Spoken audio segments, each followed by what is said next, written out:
전환기의 미혹과 교회의 분별력이라는 말씀의 제목입니다. 네, 조금 어려울 수가 있어요. 네, 다시 한번 제목을 잘 보시고 이런 말씀의 주제에 초점이 있구나 라고 생각을 하시고 한번 우리 본문을 보도록 하겠습니다. 요한 2서 1장 7절에서 11절 말씀을 우리가 읽으셨어요. 네, 미혹하는 자라는 표현이 나오죠. 미혹하는 자, 미혹하는 자 아시죠? 이제 어떤 사람을 미혹을 하는 겁니다. 영적으로, 혼적으로 미혹을 해서 그들이 원하는 방향으로 이끌어가거나 속이거나 변질되게끔 그렇게 하는 것이 미혹이죠. 어쨌든 간에 그들이 원하는 방향으로 사람을 혼란시켜서 그렇게 끌고 가는 것이 변질되도록 또 타락하도록 하는 것이 미혹입니다.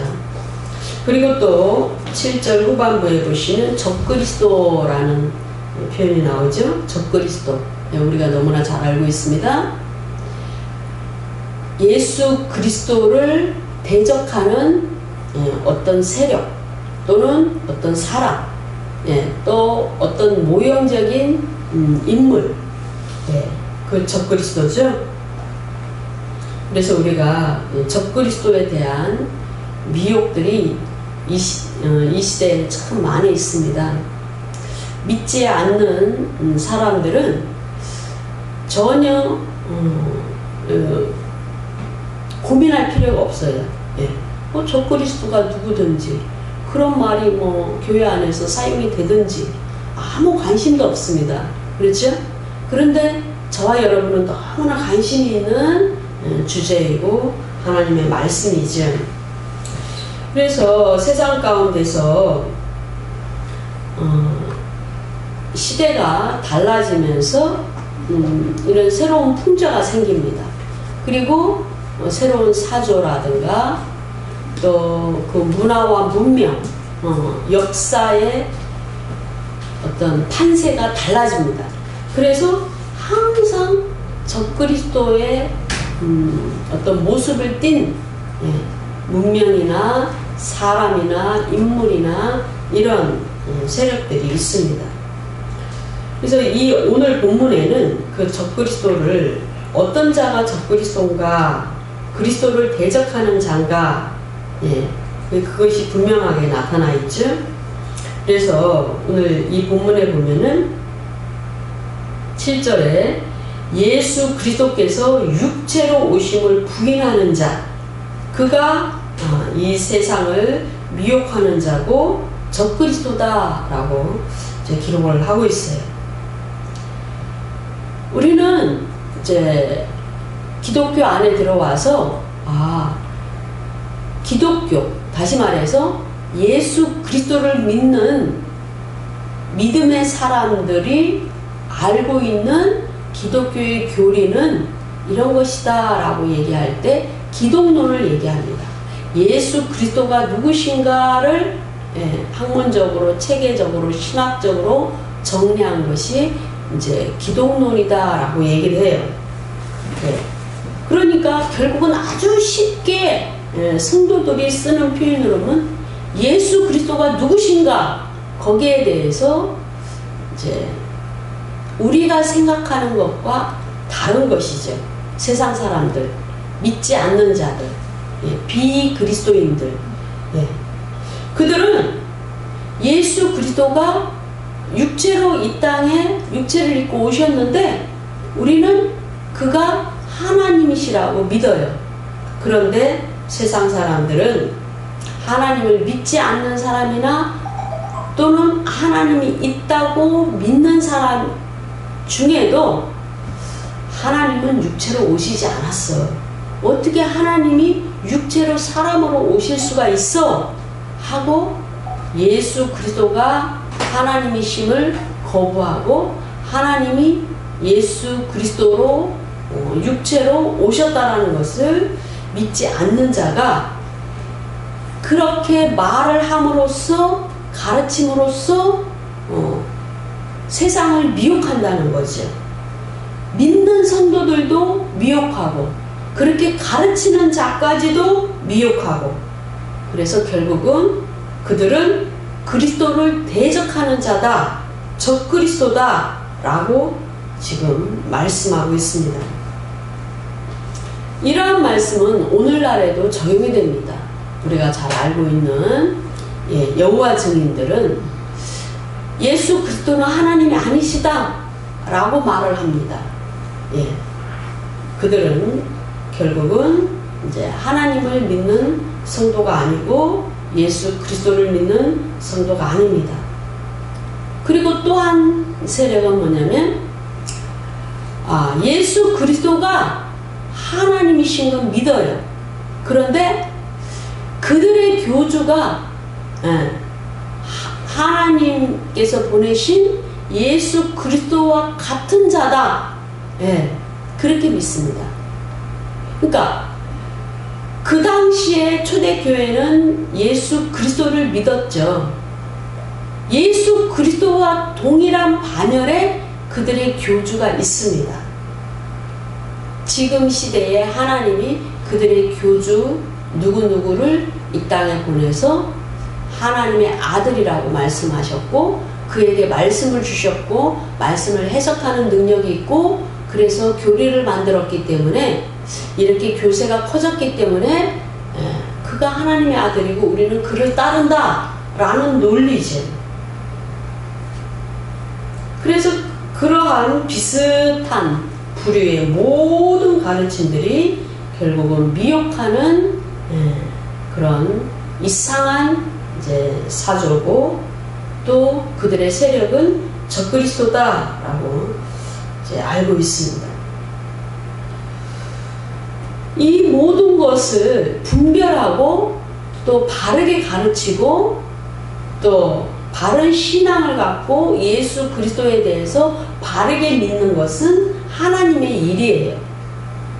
우리가 복음서에 보면 하나님을 믿는 것은 하나님 나라의 일은 결국은 하나님을 믿는 것이고 하나님을 믿는 것은 예수 그리스도를 믿는 것이고 그의 아들을 믿는 것이 결국은 아버지를 믿는 것이고 아버지를 섬기는 것이다 라고 말씀하고 있어요. 그러니까 하나님 일을 안 하는 겁니다. 그들은 하나님의 일을 하는 것이 아니에요. 이단들이 하는 것은 하나님 나라의 일도 아니고 하나님의 일도 아니며 하나님을 믿는 일도 아니며 예수 그리스도와 아무 상관이 없습니다. 그렇기 때문에 그들에게 주어질 상은 아무것도 없습니다. 우리가 연말이기 때문에 상에 대해서 지금 계속 살펴보고 있죠. 그들은 말합니다. 비슷한 기도를 하고 또 비슷한 신앙생활을 하지만 그들이 받을 상은 없습니다. 근본적으로 하나님과 상관이 없기 때문에. 그래서 그들은 결국은 지옥 심판을 받게 됩니다. 이런 미혹하는 자들이 너무나 많다는 거죠. 그런데 이제 우리는 신앙 안에서 그런 미혹들이 들어오면은 쉽게 분별력을 가질 수가 있어요. 교회가 저건 이단이야, 기독론이 달라, 교리가 달라, 이러면서 이제 어느 정도 좀 영적인 안테나를 세우면서 이제 경계를 하면서 분별력을 가질 수가 있습니다. 그러나 정치적인 어떤 이슈화를 만들고 그 정치 세력들과 결탁하면서 이 세계를 주도하는 그런 사람들에 대해서는 분별력을 잃을 수가 있어요. 교황의 게돌릭의 그 교황이 하는 행보라든가 이런 모든 것들에 대해서 이제 정확한 어떤 지식이 없고 성경적인 이제 말씀들이 없기 때문에 분별력이 없을 수 있습니다. 그래서 우리가 지금은 마지막 때가 가까운 그런 시대이기 때문에 우리의 분별력은 상당히 여러 영역, 이제 문화나 문명이나 또는 뭐 IT 부분이라든가 의료 부분이라든가 이런 부분에까지 문화라든가 여러 그 문화도 지금은 굉장히 디테일해졌죠. 그래서 그런 부분에까지 이러한 적그리스도의 세력들이 어떻게 활동을 하고 있는가 이런 부분들을 상당히 면밀히 자세하게 이제 주의를 기울여야 됩니다. 마태복음 24장 4절에 보시면 예수님께서도 그 당시에 너희가 사람의 미혹을 받지 않도록 주의하라, 그렇게 말씀하셨어요. 24절의 말씀을 보면은 거짓 그리스도들과 거짓 선지자들이 일어나 큰 표적과 기사를 보여 할 수만 있으면 택하신 자들도 미혹하리라. 우리는 이단의 세력이 어떻게 저렇게 커질 수 있어 라고 그렇게 말하는 사람들을 가끔 전도하다 보면은 나옵니다. 아니 하나님과 상관이 없고 예수 그리스도와 상관이 없는데 거짓 비질리고 그 해석의 말씀이 바르지 않은데 어떻게 저렇게 부흥이 되고 교세가 커질 수 있어 라고 의문을 갖게 됩니다. 우리가 분명하게 알아야 되는 것은 사단은 큰 능력이 있습니다. 그 능력과 그 기름 부음을 자기가 쓰는 하수인과 자기들이 하려는 그 일을 위해서 그 영역에 함께하고 잘 되도록 하고 능력을 부어주고 표적과 이사를 거기에 하나님께서 우리에게 기름 붓듯이 그렇게 하나님의 일을 해방하기 위하여 그 사단은 크게 일을 합니다. 크게 역사를 합니다. 그래서 거짓 선지자와 거짓 그리스도들이 적그리스도의 역할을 하며 그리스도를 반하는 일을 할 때에 그것이 너무나 좋아서 그것이 자기의 일이기 때문에 거기에다 엄청난 역사가 나타나도록 합니다.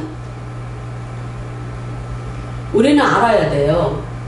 지금 이제 우리 한국교회가 굉장히 이제 힘들고 있습니다. 그죠? 힘든 상황이에요. 우리나라에 이제 우리 한반도, 이 한반도의 대부흥은 지금까지 큰 분기점으로 보면은 두 번의 그 큰 부흥이 있었죠. 그죠? 여러분이 이제 여러 번 이런 비슷한 말씀을 통하여 잘 알고 있는 상황입니다. 우리가 그러한 곳에 또 여행도 다녀왔고요. 그래서 평양 대부흥, 우리 길선주 장로님의 그 회개를 통하여 그 불꽃, 회개의 불꽃을 통하여 그곳에 성령의 불길이 아주 엄청나게 일어나서 평양의 대각성운동, 대부흥운동이 있었습니다. 그때의 그 부흥은 회개를 통하여 점화가 됐습니다. 그래서 첫 번째 대부흥이 있었습니다. 이 땅에. 그리고 또 큰 불길은 이제 1980년도에 우리나라에 대부흥이 시작이 됐습니다. 여의도 순복음의 그 성령운동을 통하여 성령의 역사하심을 통하여 성령의 불이 떨어져서 그 시작으로 여러 교단과 여러 교회에 엄청난 불이 임했습니다. 그때부터 경제적인 부흥도 임했습니다. 그때 이제 우리가 알기로 큰 집회들이 많이 있었습니다. 그때 우리 한국에 있는 여러 교단의 지도자들이, 최고 우두머리 지도자들이 모여서 이제 많은 그 하나님 앞에 헌신과 예배와 또 그 서원을 했습니다. 그래서 우리가 알고 있는 그 김중근 목사님, 이런 목사님들이 이제 함께 모여서 연합 집회를 많이 하면서 어떤 서원을 했냐면, 이 한국 교회에 부흥을 주시면, 부흥을 주시고 성령의 불을 그냥 부어주시고 강력한 부흥이 일어나면 이 한국 교회가 하나님이 원하시는 지역으로, 세계 열방으로 10만 명의 선교사를 파송하겠다라고 그렇게 서원을 했습니다. 우리가 이제 저도 순복음 안에서 그런 비슷한 얘기를 많이 들었어요. 여러 번 들었어요. 근데 그때는 그렇게 그 말씀의 무게를 감히 제가 측량을 못했습니다.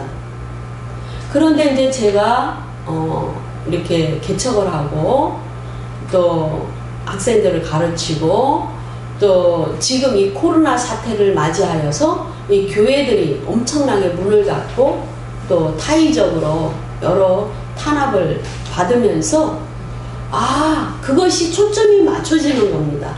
왜 이러한 어려움이 왔는가라는 것에 대해서 지금 이제 많은 여러 목사님들이 특히 말씀을 하고 있답니다.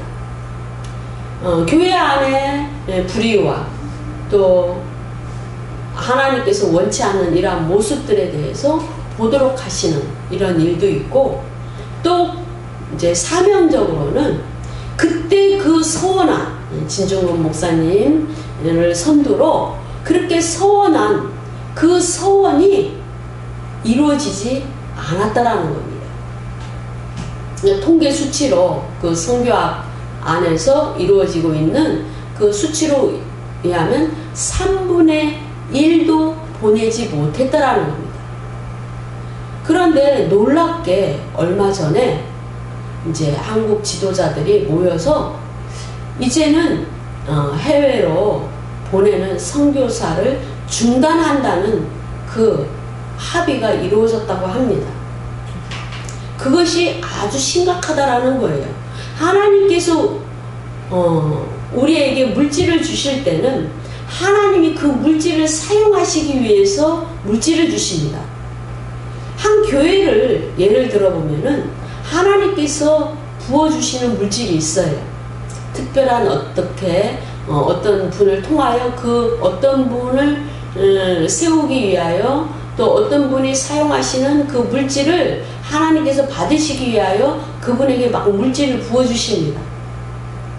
근데 그분이 그 사명이 있는데 그 사명을 거치면 그분은 이제는 물질이 채워지지 않습니다. 네, 한 교회 안에서만 봐도 그것이 선명하게 드러나는데, 이 한국교회의 이 어려움들이, 또 이 한국의 이러한 일들이 왜 있는가를 영적으로 눈을 떠서 우리는 살펴봐야 됩니다. 미혹입니다. 코로나 때문에 핑계를 댑니다. 그렇죠? 우리가 여러 지혜를 발휘할 수가 있어요. 시간대를 나눠서 예배를 드리고, 그렇죠? 마스크를 잘 끼고 위생을 잘 하면서, 또 큰 교회는 여러 실이 있잖아요. 그렇죠? 그러니까 이렇게 나눠서 끊임없이 돌아가면서 예배를 드리고, 또 주일날만 드리는 것이 아니고 월화 이렇게 돌아가면서 소수의 인원들이 각 실에서 이렇게 예배를 드리고, 방법은 여러 가지입니다. 그렇기 때문에 이것이 예배가 끊어지면 안 됩니다. 어찌하든지 끊어지지 않습니다. 그렇게 해야 하나님의 뜻이에요.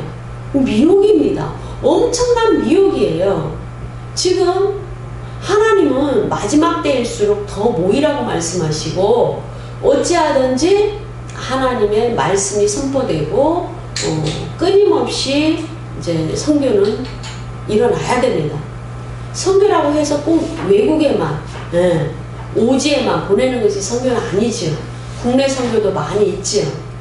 저 같은 경우에는 이제 제가 여러 작은 교회 그리고 또 어려운 사람들을 만날 때 저는 제가 밥을 사고 제가 거기에 재단에 헌금을 드리고 그분들에게 필요한 뭐 휴지라든가 쌀푸대라든가 쌀이라든가 여러 가지 경비라든가 이런 것을 드리는 것을 저는 선교라고 생각합니다. 여러분이 제가 그분들한테 하는 그 액수를 공개하면 엄청 놀라실 겁니다. 저는 제가 빚이 있으면서도 그렇게 합니다. 그것이 우리 교회의 물질이 마르지 않는 것이고 또 물질을 우리 교회에 재정을 맡으신 분의 물질이 끊어지지 않는 방법입니다. 예배를 드리지 말라고 해서 그 모든 것이 스톱이 되면 그것은 엄청난 미혹에 사로잡히는 것이고 그거는 하나님의 역사의 통로를 막는 겁니다. 거짓 그리스도와 거짓 선지자들이 일으키는 그 큰 표적과 기사에 아주 박수를 쳐주면서 동조하는 겁니다. 교회 안에서 바울처럼 사도로서 토대를 닦는 그러한 사도의 직분을 맡은 자가 교회의 토대를 닦고 또 사도들과 함께하는 선지자들이 계속적으로 하나님의 메시지를 전하고 하나님이 원하시는 그러한 방향을 제시하는 선지자적인 사명을 감당할 때 교회는 엄청난 폭발적인 부흥을 했습니다. 그렇게 되면 계속 미혹을 당하면 사도가 일어날 수가 없어요. 지금 시대에도 사도는 있지요. 그러나 초대교회처럼 그렇게 많은 사도가 일어날 수 없는 것은 계속 어둠이 들어오기 때문입니다. 공격이 들어오기 때문입니다. 선지자들을 일으키셔서 선지자의 메시지를 들을 수 없게끔 계속 어두움이 오기 때문에 강력한 그런 기름 부음을 받은 선지자가 일어나지 못하는 겁니다. 사탄이 쓰는 적그리스도, 거짓 그리스도, 또 거짓 선지자들이 사단이 계속 일으키기 때문에 그렇게 이단의 세력이 커지는 겁니다. 무슨 말인지 이해되세요? 교회 안에서, 기독교 안에서 바울처럼 그러한 사도의 급에 하나님의 사람이 일어나는 것을 사단은 봤어요. 그러면 사단은 자기가 쓰는 사도급의 적그리스도를 세우는 겁니다. 그래서 그 이단의 교세가 커지는 겁니다. 그리고 거짓 선지자를 일으켜서 사단의 그 메시지를 영적인 어떤 것을 계속적으로 뿌립니다. 그래서 어머니 교회에 막 이런 것이 일어나는 겁니다. 아시겠어요? 그것이 미혹입니다. 아니 왜 이단이 저렇게, 이단이면 저렇게 커질 수 있을까? 미혹입니다. 그래서 우리는 이런 그 엄청난 미혹들을 분별해야 됩니다. 그리고 특별히 지금은 전환기에 있습니다. 4차 산업혁명 시대로 넘어가고 또 마지막 때가 가까이, 아주 가까이에 다가오는 이런 시대에 전환기 때의 미혹은 더 강력하고 더 영적으로 혼탁합니다. 그래서 이런 분별력이 있어야 됩니다. 그래서 우리는 이제 분별력 하면 말씀이지요. 그런데 그 말씀을 지식적으로 받으면 지혜가 부족할 수 있어요. 저 자신도 굉장히 그러한 때가 이제 상당히 있어서 하나님께 많은 훈련이 있었고 훈련을 받았습니다. 그러니까 최고의 분별력은 지혜입니다. 우리가 상담을 할 때도 성도를 대할 때도 자녀를 양육할 때도 이것이 상당히 중요합니다. 그래서 그 지식을 또 자기가 갖고 있는 그 경험을 지혜화하는 것은 엄청난 성령 충만이 필요합니다. 성령 충만하지 않을 때 그 지혜가 발동되지 못합니다. 그 지식이 지혜가 되지 못하며 자기의 경험이 지혜로 접목되지 못하게 되는 겁니다. 요한이서 1장 10절에 보시면 누구든지 이 교훈을 가지지 않고 너희에게 나아가거든 그를 집에 들이지도 말고 인사도 하지 말라. 우리가 이런 훈련을 많이 받았잖아요. 신앙생활 할 때. 이단들은 절대 상종하지 말고 말도 섞지 말고 그렇죠? 집에 들이지도 말고 대화를 하다 보면 말려든다. 이런 얘기 참 많이 들으셨죠? 예. 공격을 받는다는 틈만 주면 공격을 받는다. 그런데 그들이 얘기하는 이제 그런 것도 논리가 있어요. 논리. 예. 그들의 말하는 그 교리라든가 아니면 그 말씀 가운데는 논리가 있어요. 그런데 우리의 교훈은 아니죠. 예. 그래서 우리가 이제 그 대하는 데 있어서 상당히 그 지혜가 필요합니다. 이 전환기 때는 우리가 경험하지 않은 미래의 것을 얘기를 합니다. 예. 4차 산업혁명 시대에 어떤 직업이 뜰까? 우리 인터넷에서 유튜브에서 그런 거 많이 나오죠? 예. 그리고 그 시대는 이러이러한 삶이 될 것이고 우리의 생활은 어떻게 될 것이고 주거 환경이나 그 일하는 현장은 이렇게 될 것이다. 막 얘기를 해줘요. 그런데 어느 정도는 그렇겠네. 그런가 보다 납득이 돼요. 그런데 일부는 우리가 아직 경험하지 않았기 때문에 뭐예요? 좀 뭐라 그럴까? 분명하게 우리 머릿속에 안 들어오잖아요. 그치? 그래서 그 안에는 그런 정보 안에도 미혹이 많이 들어있어요. 그래서 우리가 분별력이 없습니다. 그냥 두려움만 줘요. 4차 산업혁명 시대에 또 이 코로나 이후에 그 코로나가 계속적으로 지속이 되면 어떻게 살까? 엄청난 불안과 미혹과 아주 그냥 뭐라 그럴까? 용기를 잃어버려요. 그치? 그런데 지혜를 더 구해야 돼요. 어떻게 하든 그 시대에 우리 앞에 펼쳐질 그 상황과 그 시대에 그 환경 가운데 우리가 어떻게든 적응을 해야 되잖아요. 그쵸? 적응을 하려면 뭐가 필요합니까? 지혜가 필요한 거잖아요. 지혜가 필요합니다. 그래서 지혜가 엄청나게 필요한 시대에 지혜를 구해야 됩니다. 네. 잠언서 1장 20절에 보세요. 지혜가 길거리에서 부르며 광장에서 소리를 높이며 그랬어요. 이 말씀과 다릅니다. 하나님 말씀을 이제 그 지식적인 말씀이 있죠. 진리의 말씀이죠. 근데 그 진리의 말씀이 생활 가운데, 신앙생활 가운데, 삶 가운데 이제 어떻게 살아야 되는지, 가정에서 아내와 자녀들과 어떻게 해야 되는지, 이러한 구체적인 접목이 지혜예요. 근데 그 지혜가 하나님이셔요. 의인화된 말씀이죠. 근데 그 말씀이 지금 살아 운동력 있게 말씀이 운행하는 것처럼 지혜도 그렇게 운행하신다는 거예요. 저는 이 말씀을 받고 새로운 각성이 막 일어나는 거예요. 저 자신도 엄청 고민이 되거든요. 앞으로 우리 앞에 펼쳐질 그런 시대가 지혜가 필요하다. 그런데 이 말씀에 보면은 우리는 이 바울 서신에 보면 말씀은 살아있고 운동력이 있고 날쌘 검이 되어 우리의 골수와, 그렇죠? 네.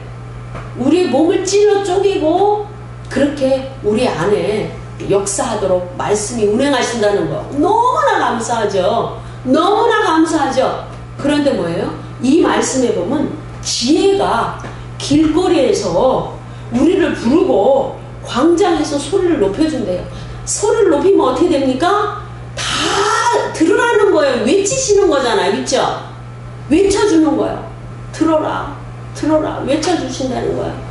니네는 이렇게 적용을 해야 된다. 이렇게 적응을 해야 된다. 이렇게 살아야 된다. 말씀을 해주신다는 거예요. 지혜의 말씀이.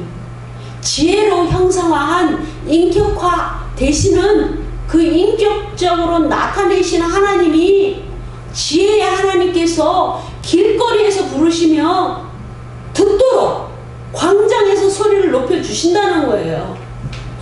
너무나 감사한 거죠. 너무나 두려움을 갖고 있는 겁니다. 부동산이 피크에 오르면 그 이후에는 바닥을 친다고 막 떠들어댑니다. 패널들이. 그러면 어느 시점에, 그렇죠? 하나님이 주신 재산을 잘 관리하는 거 우리의 사명입니다. 우리가 지혜가 있어야 됩니다. 그거 맞물려서 우리가 이동을 해야 됩니다. 또 다음 것을 준비해야 됩니다. 그렇죠? 그러려면 얼마나 기도를 해야 되고 지혜가 있어야 됩니다. 근데 그 지혜가 길거리에서 부르며 광장에서 소리를 높여줍니다. 그러면서 우리가 유튜브에서 패널들이 그 전문 지식을 가진 분들이 하시는 말씀을 경청해야 됩니다. 내가 너희에게 이렇게 준비하라고 주셨지 않냐. 때로는 어떤 분에게 레마의 말씀으로 주시기도 하죠. 너 그거 빨리 팔아라. 어떤 분한테, 어떤 목사님이신데 이제 좀 젊으신 목사님이셔요. 그런데 그 목사님이 이제 목사님 되시기 전부터 이제 그 주식을 많이 하셨다고 합니다. 근데 그것이 뭐 정상적인 케이스는 아니에요. 그런데 이제 간증을 하시는 겁니다. 그런데 하나님이 지금 너무나 잘 되고 있는데 주식을 팔으라고 했다는 거예요. 그래서 팔았답니다. 그런데 그 위에 엄청난 사건이 있어서 정말 거의 바닥을 찍는 그렇게 되는 시점이 그 불과 얼마 안 있다가 일어났다는 겁니다. 그냥 하나님께서 그 목사님이 그렇게 주신 그것을 가지고 하나님을 섬기고 주위의 모든 사람들을 선하게 대하기 때문에 하나님께서 그 물질을 지켜주시는 거예요. 우리가 교회를 옮기는 거 그 인간적으로 생각하면 안 됩니다. 내 고집, 내 생각 아닙니다. 하나님 것을 어떻게 지켜야 되고 또 다른 건물들이 바닥을 쳤을 때 그것을 우리가 그 싸게 내놓은 매물들을 또 토지들을 어떻게 수용해서 하나님께 영광 올려드리고 다음 세대를 준비하고 또 다가올 환란을 준비하는 거, 이런 거 지혜가 엄청나게 필요한 겁니다. 잠언서 2장 6절과 7절에 보시면 대저 여호와는 지혜를 주시며 지식과 명철을 그 입에서 내시느며. 모든 것은 그 기준이 여호와 하나님이셔요. 여호와 하나님이 지혜도 주시고 지식도 주시고 명철을 그 입에서 내시기 때문에 우리가 문제를 만나도 진짜 응답을 받으려면 그리스도께 초점을 맞추고 영 가운데 그리스도의 십자가가 들어와야지 문제에 매여 있고 문제만 바라보고 문제에 눌려 있으면 그 기도를 해도 문제가 해결되지 않는다라는 말씀을 여러분이 많이 들으셨을 겁니다. 그렇죠? 예. 그러므로 우리가 문제를 해결하기 위해서 지금 이 전환기에 우리가 어떤 준비를 하고 변화를 꾀하고 여기에서 손해보지 않기 위해서 정말 지혜가 필요합니다. 그렇죠? 지혜가 필요합니다. 그래서 우리는 이 교회는 다음 세대를 위한 사명을 감당해야 됩니다. 하나님이 우리 인생 가운데, 우리 당대의 우리 인생을 먹고 마시는 거 안 주시겠어요? 평생 우리 권사님 같은 경우는 평생 돈을 별로 안 버셨잖아요. 그쵸? 예. 그런데도 잘 드시고, 그렇죠? 예, 저렇게 아무 근심 걱정이 없으실 수가 없어요. 왜 그랬을까요? 예수 믿게 했잖아요. 그쵸? 많은 사람을 예수 믿게 하시고 종들을 배출한 그 줄기시잖아요. 하나님이 상을 주시는 겁니다. 그러므로 우리 집사님도 어떤 기도를 해야 되고 어떤 그 재물의 씨앗을 뿌려야 되고 심어야 되는 건지 눈에 보이시죠? 네. 예, 그래야 됩니다. 우리 자녀들 생각하면 지금 아무것도 눈에 보이지 아니하고 손에 잡히는 거 없지만 우리가 날마다 씨를 심고 눈물의 씨앗을 심고 재정의 씨앗을 심고 사람을 선하게 대하는 심고 복음을 전하는 그 씨앗을 심을 때 또 하나님은 그 누군가를 붙여서 그 영혼들을 그렇게 거두십니다. 저는 믿습니다. 그렇게 하신다는 거예요. 그래서 우리의 교회의 사명은 이제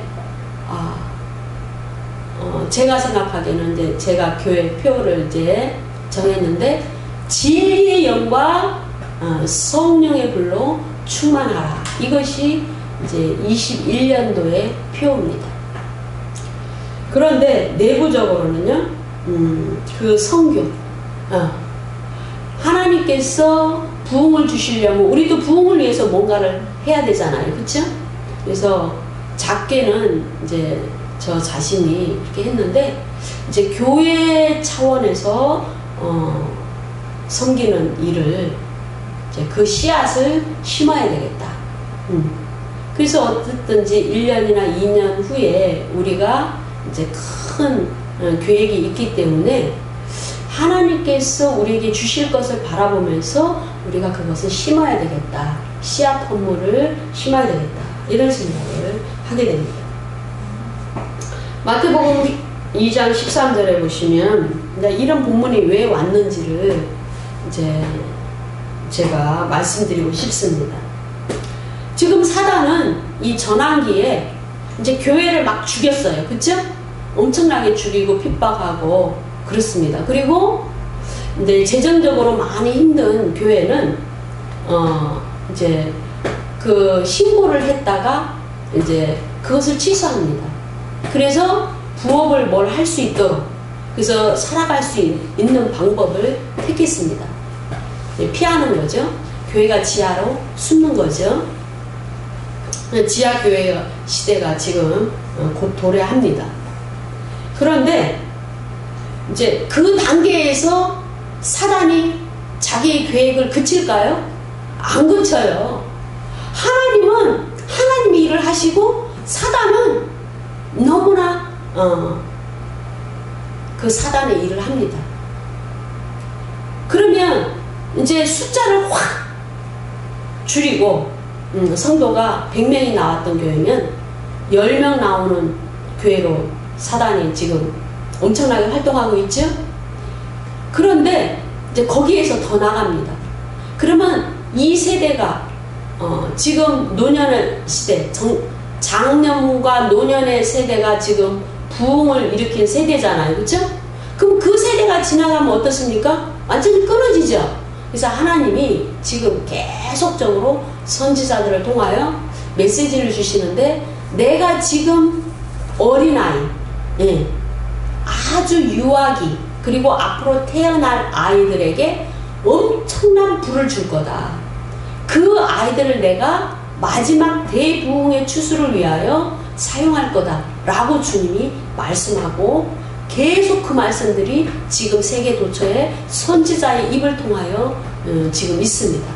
그래서 사단은 뭡니까? 낙태법을 통과하려고 아주 발악을 하고 있습니다.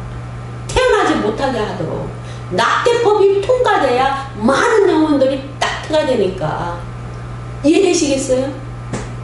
그 엄청난 모략을 이해되시겠어요? 방해를 이해하시겠어요? 예, 그렇게 한답니다. 그래서 예수 그리스도가 태어날 때 하나님이 또 모세를 쓰시기 위하여 그 모세를 계획하셨을 때 그 사단은 뭡니까? 애굽에서 그 이스라엘 히브리인들에게서 여자들에게서 난 산의 아이만 다 죽이라고 명령했죠? 그래서 모세도 정말 죽을 뻔했는데 하나님께서 보호하셔서 그 나일강에 이렇게 떠내려 보내서 또 역사가 나타나서 애굽의 공주 품에서 왕궁에서 오히려 적진 그 속에서 살게 하셨죠? 지금은 이제는 그 제물로 드리던 미국에서 1년만 해도 거의 막 20만 명 그렇게 아이들이 사라진다고 합니다. 그런데 이제는 아이들이 아예 태어나지 못하도록 하는 정책을 계속적으로 핀다는 겁니다. 그래서 우리가 그런 것을 알아야 됩니다. 그래서 우리는 그 아이들이 많이 출산될 수 있도록 이 정책적으로 이제 그런 것을 많이 나올 수 있도록 기도를 해야 됩니다. 예. 우리가 우리 자신이 성령 받고 우리 자신이 하나님 일을 잘하는 것도 중요하지만 다음 세대가 빨리빨리 일어날 수 있도록 그렇게 기도를 해야 됩니다.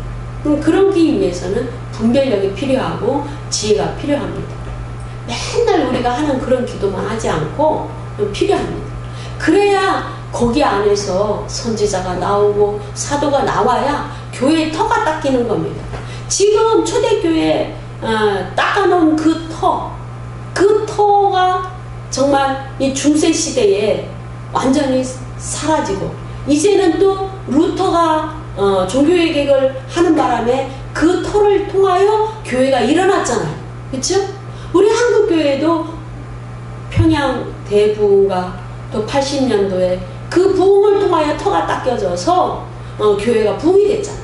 이제 새로운 터를 닦아야 돼요. 사단은 이거를 완전히 봉합하려고 합니다. 예. 그런 터를 닦을 수 있는 사도가 일어나야 되고 선지자들이 하나님의 계시를 받는 선지자들이 일어나서 또 영혼들을 깨우는 그런 시대가 있어야 됩니다. 그래서 그런 것도 전환기죠. 전환기.